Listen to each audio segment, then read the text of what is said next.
நாளைக்கு பூ கேட்டேன். கல்யாணம் நாளைக்கு பூ வாங்கி குடுக்காம, இப்ப ஊருக்கு போறாளே அப்படின்றதுக்காக இன்னைக்கு வாங்கி குடுத்துருக்காரு. சரி வாங்க. இப்ப வந்து நாங்க பஸ் ஸ்டாண்ட் வந்துட்டோம். செல்வா வந்து இதோ பேக் எடுத்துட்டு இருக்காரு. எங்க அத்தையும், எங்க மாமாலாம் வந்து அங்க நின்னுட்டு இருக்காங்க. ஓகே, இதான் பஸ் ஸ்டாண்டு. இப்ப நம்ம வந்து பஸ் ஏறி கிளம்புவோம். பாய் செல்வா, பாய். வா. பாய் சொல்றது நீ, நான் பேக் தூக்கிட்டு வரது நானா? ஆமா, கீழ பாரு. கீழ பாத்துட்டு பொண்டாட்டிக்கு நீ தானே பஸ் ஏத்தி விடுற, அப்ப நீ தான் பேக் எல்லாம் தூக்கிட்டு வரணும். பேக் தூக்கணும், புள்ள தூக்கணும். சரி ஓகே, பாய் பாய்.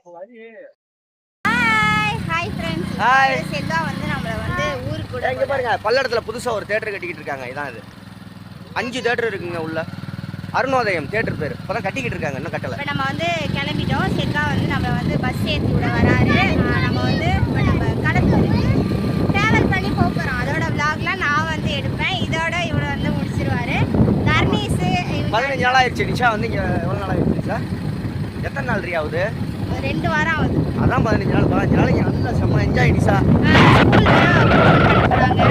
ஜூன் 10 சொல்லியிருக்காங்க. அதனால போறோம். இப்போ போயிட்டு தர்னீஸ்க்குலாம் தேவையான அந்த ஸ்கூலுக்கு திங்ஸ் எல்லாம் வாங்கணும். அந்த திங்ஸ் எல்லாம் வாங்கணும். பேகு, லஞ்ச் பேக் இதெல்லாம் வாங்கணும். அதெல்லாம் வாங்கிட்டு ஸ்கூலுக்கு தேவையான அந்த நோட்டு புக்கு, பென்சில் வந்து வாங்கிட்டு நம்ம வந்து போவோம்.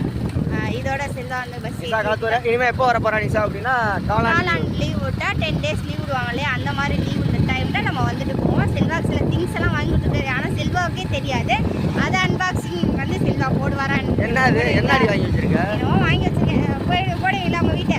ஸோ செல்வா இருந்த ஹோம் டூரையும் இப்போ இருக்க ஹோம் டூர் பார்த்தீங்கன்னா டிஃப்ரெண்ட்டாக இருக்கும். தெரியல, நான் பொருள்லாம் வந்து வச்சிருக்கோம். நான் வீட்டுக்கு போகல, தெரியாது. காலையில இருந்து வீட்டுக்கு போகல. நானும் எங்க அத்தையும் போயிட்டு அங்கே போய் செல்வாக்கு ஒரு ட்ரம் எல்லாம் வாங்கியிருந்தாரு. அதில் வந்து தண்ணிலாம் நிறச்சி வச்சுட்டு சில திங்ஸ் எல்லாம் வாங்கி வச்சுட்டு அரிசி வாங்கி வீட்டில் போய் பார்ப்போம் எப்படி இருக்கு. அரிசி வாங்கி வச்சுட்டு நம்ம வந்துட்டோம். இப்போ தரணீஸ் எங்கள் அத்தையெல்லாம் வந்து முன்னாடி போயிட்டாங்க. இவங்க அண்ணா வந்து ஸ்கூட்டி சொன்னேன் இல்லையா, அந்த ஸ்கூட்டியில் வந்து எங்கள் அத்தையும் தரணீஸும் அதில் போயிட்டாங்க. நானே செல்வா பாப்பா வந்து அந்த பைக்கில் போயிட்டு ஓகே வாங்க பஸ் ஏற்றி விடையில செல்வா எடுக்கணும்.